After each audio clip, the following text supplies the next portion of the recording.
আল্লাহ বলবেন বান্দারে আর কান্দিস না রে বান্দা, কান্নাকাটি করার কোনো প্রয়োজন নাই।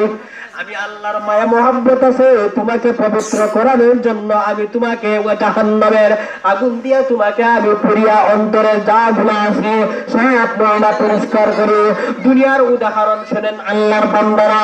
ছোট বাচ্চা যদি মনে করেন ফেসের মধ্যে নামার পরে সবগুলা পরে ফেলছে, মা দেখা যায় আদরের সাথে সন্তানকে রাখার পরে দেখা যায় বলের মধ্যে পানি নেওয়ার পরে দেখা যায় ঠান্ডা দিনও দেখা যায় গোসল করা কিনা করে না।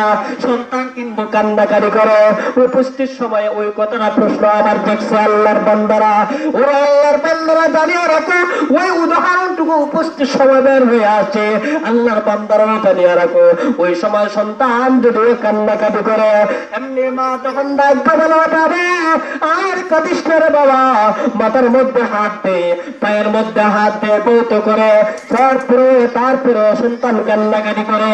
কিন্তু সন্তান কান্নাকাটি করার পরে মা কিন্তু দৌত করা বন্ধ করে না। যখন পরিষ্কার করিয়া নেয়, ওই সময় পরিষ্কার করিয়া মা তখন সন্তানকে তুলে নিয়ে যায়। আবার আল্লাহ ডাক বলেন না বান্দা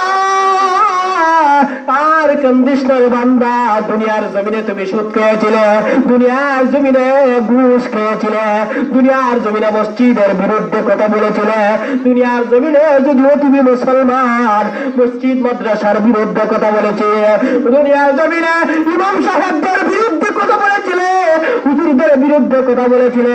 গুনাহের মধ্যে গুনাহ কিন্তু তোর অন্তরের মধ্যে রয়ে গেছে।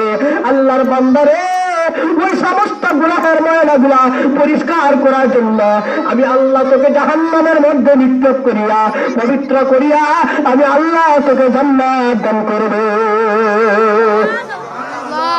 তাহলে জান্নাত দিব কিনা দিত না? খোলেন না আল্লাহ খুলে লইতা কি দেখো, এটা তো দুই ধুলা। ওরে আল্লাহর বান্দারা জানিয়া শুধু তা না, জাহান্নাম এমন একটা জায়গা কিন্তু মানুষেরা বুঝতে পারে নাই। জাহান্নাম এমন একটা জায়গা, জাহান্নামটাকে টানিয়া শেষরাইয়া উঠাইব ফেরেশতারা। এমন কি ধরনের জাহান্নামটা?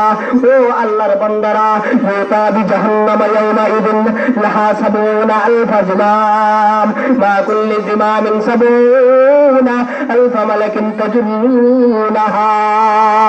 ও আল্লাহর বান্দারা সংক্ষেপে বলতে চায়, জাহান্নামের যে লাগাম থাকতে 70,000 লাগাম, ওই 70,000 লাগামের মধ্যে দরিয়া টান দিয়া এক একটা লাগামের মধ্যে একজন দুইজন ফেরেশতা ধরবে না, 70,000 ফেরেশতারা এক একটা লাগামের মধ্যে ধরবে, দরিয়া ওই জাহান্নামটাকে টানিয়া উঠাইবে। কেমন ধরনের জাহান্নাম! আর জাহান্নাম এটা এরকম না, কি পরিমাণ জাহান্নাম গভীর হবে শুনুন, একটা ইটের বর্ণনা শুনুন। ও আল্লাহর বান্দারা, কেমন জাহান্নামটা কি পরিমাণ হবে জাহান্নামের একটা কথা শুনেন।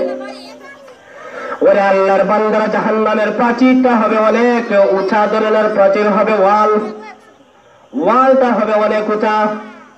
ওয়ালটুকু কি পরিমাণ উঁচা হবে একটা ইটের বর্ণনা দিয়েছেন নবীজির জবান থেকে।